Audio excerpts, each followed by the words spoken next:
Syria की राजधानी पर 8 दिसंबर को जैसे ही एसटीएस ग्रुप का झंडा फहराने लगा, वैसे ही सीरिया में तख्ता पलट की घोषणा हो गई। सीरिया में राष्ट्रपति बशर अल असद देश छोड़कर भाग गए हैं। वहीं सीरिया के प्रधानमंत्री मोहम्मद गाजी जलाली सीरिया में ही हैं। उन्होंने एक वीडियो बयान जारी करके कहा है कि वह शासन की बागडोर शांतिपूर्ण तरीके से विपक्ष को सौंपने को तैयार है। सीरिया पर एसटीएस ग्रुप का कब्जा हो चुका है। इसी के साथ अबू मोहम्मद अल जोलानी का नाम चर्चा में आ गया है। अबू मोहम्मद अल जोलानी एसटीएस ग्रुप का चीफ है। अल जोलानी की खास बात यह है कि इसका चैप्टर वहीं से शुरू होता है जहां से ओसामा बिन लादेन की कहानी खत्म होती है। ओसामा बिन लादेन आतंकी संगठन अल कायदा का प्रमुख था। साल 11 सितंबर 2001 में उसने ही अमेरिका के ट्विन टावर पर हमला करवाया था।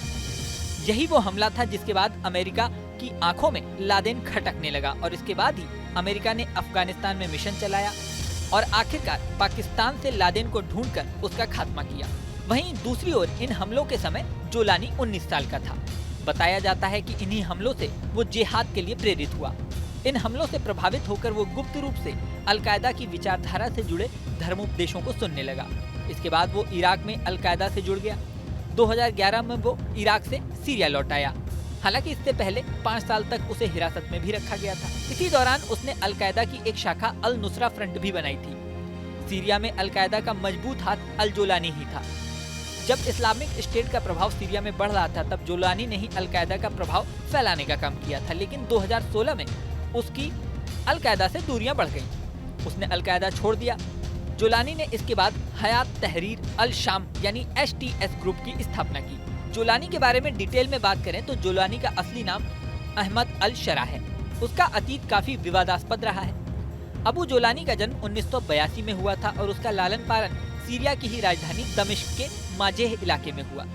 जोलानी का परिवार का ताल्लुक गोलान हाइट्स से बताया जाता है। दावा किया जाता है कि उसके दादा को 1967 में गोलान हाइट्स के इलाके से भागना पड़ा था। तब गोलान हाइट्स पर इजराइल ने कब्जा कर लिया था। जोलानी के बारे में ये भी बताया जाता है कि वो अमेरिका में भी गिरफ्तार रह चुका है। हालांकि वहां से वह किसी तरह निकलकर बच गया। उसके ऊपर यूएस ने $10 मिलियन का इनाम भी रखा था। लेकिन इसमें ट्विस्ट ये है कि कुछ मीडिया रिपोर्ट्स में ये भी दावा किया जाता है कि एसटीएस को अमेरिका का भी सपोर्ट है।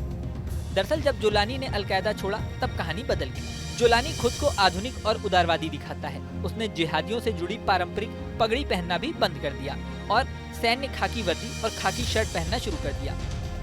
इससे अब वो लोगों को ज्यादा व्यवहारिक और आज की परिस्थितियों के ज्यादा अनुकूल दिखाई देता है। अब सीरिया पर कब्जे के बाद जोलानी आगे किस तरह का रुख अपनाता है, ये देखने वाली बात होगी। इस वीडियो में फिलहाल इतना ही, लेकिन जाने से पहले सबसे जरूरी बात, हमारे चैनल न्यूज नेशन को आपने सब्सक्राइब नहीं किया है तो सब्सक्राइब कर लें। इसी के साथ स्क्रीन पर दिख रहा बेल आइकन प्रेस कर दें, जिससे हमारे नए नए वीडियोस की नोटिफिकेशन आपको मिलती रहे। मिलते हैं नेक्स्ट वीडियो में, बने रहें न्यूज नेशन के साथ। न्यूज नेशन अब व्हाट्सएप पर खबरों की ताजा अपडेट के लिए न्यूज नेशन के इस क्यूआर कोड को स्कैन करें।